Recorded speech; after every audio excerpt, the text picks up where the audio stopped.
ఇప్పుడు మనం అభ్యర్థిగా ఉంటే ఎట్లా పొడి చేస్తే కలుస్తామో అదే నేను చేయాలి. మోడీ ఉపన్యాసాన్ని ఏది చేస్తానో 40 రోజుల్లో పార్లమెంటు వ్యవస్థ ఉంటుందా, వాడి తండ్రికి ఇచ్చిన హామీ ఎట్లాడదో, వాడి తండ్రికి ఇచ్చిన హామీ ఎట్లాడదో దానికన్నా మించినటువంటి హామీ పత్రం. వాస్తవానికి హామీని పెట్టాడు కదా ఒక అమ్మాయికి, సాక్షాత్తు సాంప్రదాయ ప్రకారం పెళ్లి చేసుకుంటాడు కదా. పెళ్లి చేసుకున్న భార్య ఎక్కడుంది? ఇప్పుడు ఎక్కడో ఫుట్పాత్ తిరుగుతాం. ఆయన కట్టిన మాంగళ్యాన్ని ఆయన గౌరవించడం లేదు. ఆయన కట్టిన మాంగళ్యాన్ని గౌరవించకుండా ఆమెకి చేరడం లేదు. పెళ్ళాన్ని మోసం చేసిన వాడు దేశాన్ని మోసం చేయడా? అత్యంత ప్రధాన భార్యని మోసం చేసిన వాడు, భార్య తాళి కట్టిన మాంగళ్యాన్ని గౌరవించిన వాడు.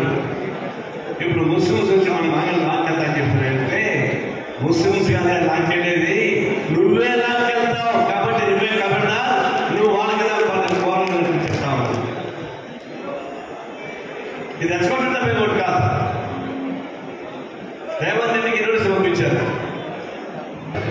అదే సోషల్ మీడియాలో ఢిల్లీలో అయితే ఆ కేసీఆర్ ముఖ్యమంత్రిగా ఉండిన ఢిల్లీ పోలీసుల పైన మొత్తం ఆధిపత్యం కేంద్రం ఉంది అమిత్ షా. ఢిల్లీ ముఖ్యమంత్రి కేజ్రీవాల్ ఒక కానిస్టేబుల్ కూడా ట్రాన్స్ఫర్ చేయలేడు, ఇంటి గుర్కాలు ట్రాన్స్ఫర్ చేయలేడు. హక్కులు అంటే లేవు.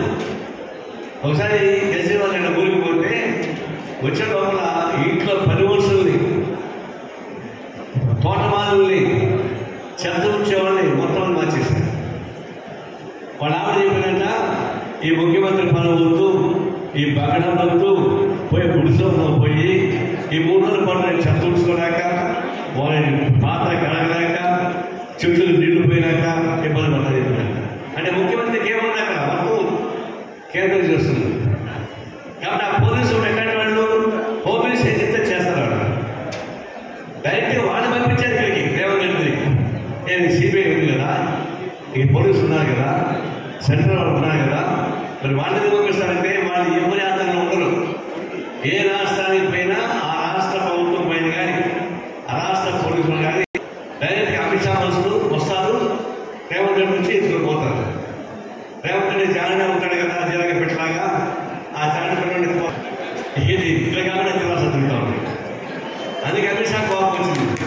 ఎవరో వీడు జీలక పెట్టాడు, వాడు ఆ రాష్ట్రం చూసుకోకుండా అంటే తమిళనాడు పోతున్నాడు, కేరళ పోతున్నాడు, కర్ణాటక పోతున్నాడు, మహారాష్ట్ర పోతున్నాడు, వీడి సంగతి తేల్చాలని చెప్పి పంపించాడు. వాడు వస్తే నేను జిల్లాకి కూడా వెళ్తున్నాడు. వాస్తవం చెప్పాలంటే రేవంత్ రెడ్డి అరెస్ట్ చేయడం మంచిది నాకు తెలిసి. ముఖ్యమంత్రి జైల్లో ఉన్నాడు, కేజ్రీవాల్ ఢిల్లీ ముఖ్యమంత్రి జైల్లో ఉన్నాడు, జార్ఖండ్ ముఖ్యమంత్రి జైల్లో ఉన్నాడు. ముచ్చటగా 3వ వాడు కూడా రేవంత్ రెడ్డి జైల్లో పెట్టాలని ఇప్పుడు ట్రై చేస్తున్నారు. ఎందుకు ట్రై చేస్తున్నారు? వీళ్ళు బీజేపీకి వ్యతిరేకంగా పోరాటం సాగిస్తున్నారు. కేజ్రీవాల్ ముఖ్యమంత్రి చిన్నవాడైనా చిన్న రాష్ట్రమైనా పోరాటం సాగిస్తారు. జార్ఖండ్ ముఖ్యమంత్రి పోరాటం సాగిస్తున్నాడు, రేవంత్ రెడ్డి పోరాటం సాగిస్తున్నాడు. కాబట్టి బీజేపీకి వ్యతిరేకంగా గడవైతే వాళ్ళని వెంటనే జైల్లో పెట్టాలి. బీజేపీని సపోర్ట్ చేసేవాడు వాళ్ళు ఎంత డకాయిట్లైనా ఎంత రేపిస్టులైనా వాళ్ళు కాపాడుకోవాలి. పక్కనే జగన్మోహన్ రెడ్డి 11 కేసులు ఉండి 45,000 కోట్ల రూపాయలు దిగమింగి వాళ్ళ బాబాయిని చంపించిన వాడు మాత్రం చాలా గంగపోయిపోయాడా? దాదాపు 10 ఏళ్ళ పాటు బెయిల్ పడి ఉంటాడా? స్వాతంత్రం వచ్చిన తర్వాత 2 ఏళ్ళ పాటు బెయిల్ పడిన వ్యక్తి ఎవరు లేదు, ఈయనొక్కడు తప్ప. ఎందుకంటే ఆయన పొందాక మోడీ అమిత్ షా కాళ్ళు పెట్టుకొని వేడుకుంటున్నాడు కాబట్టి అతను చేస్తాం.